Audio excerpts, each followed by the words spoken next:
Friends, তোমরা সকলে কেমন আছো? নিশ্চয়ই খুব ভালো আছো। আমিও খুব ভালো আছি। আমি আজকে আবার একটা নতুন ভিডিও নিয়ে চলে আসলাম। তো বাংলায় একটা প্রবাদ আছে না, মাছের মধ্যে রুই আর শাকের মধ্যে পুঁই। তো আমি এখন সেটাই রান্না করব, পুঁই শাক মাছের মাথা দিয়ে। সকাল সকাল ঘুম থেকে উঠে খাওয়া দাওয়ার পর্ব শুরু করে দিলাম।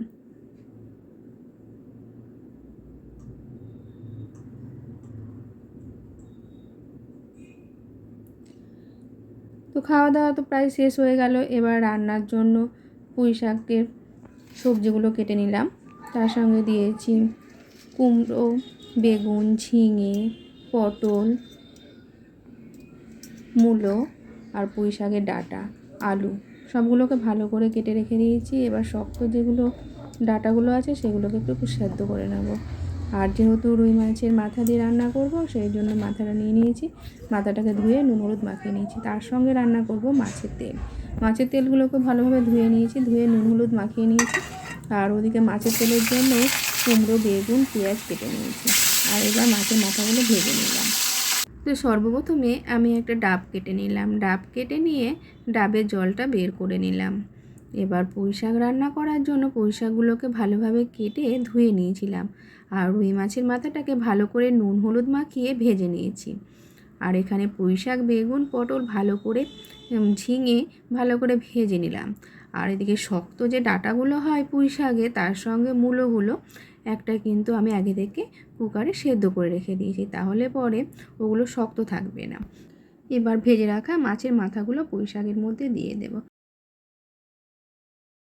এদিকে আগের ভিডিওতে দেখে আমি এখানে একটা সাদা শাড়ি নিয়েছি, তার সঙ্গে কড়ি নিয়েছি।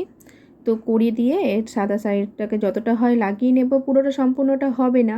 আর সম্পূর্ণটাতে আমি অন্য কালার গোল্ডেন কালারের লেস অর্ডার করেছি, সেটা আসলে পরে পুরোটা লাগাবো। লাগানোর পরে কমপ্লিট হয়ে গেলে পুরোটাই কিন্তু দেখাবো।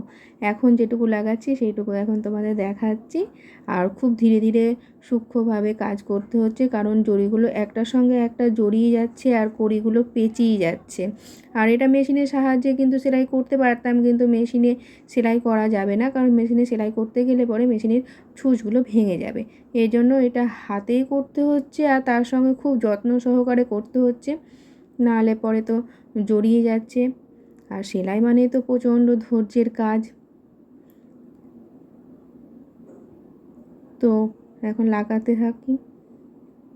খেয়েছিলাম না একটা সাদা শাড়িতে আমি কড়ি দিয়ে আর অন্য লেস দিয়ে শাড়িটার কাজ করছি, তা শাড়িটার কাজ পুরো কমপ্লিট হয়ে গেছে। তো শাড়িটার সামনের দিকটাতে কড়ি লাগিয়েছি, আর বাদ বাকি যে কুচির দিকটা সেদিকটাতে আমি এরকমভাবে লেস লাগিয়ে নিয়েছি গোল্ডেন কালারের। আর এদিকে বৃষ্টি তো অনবরত পড়েই যাচ্ছে। আবার নতুন কোনো দিন নতুন কোনো টপিক নিয়ে আসছি। তো সকলেই খুব ভালো থেকো, সুস্থ থেকো। Tata, by.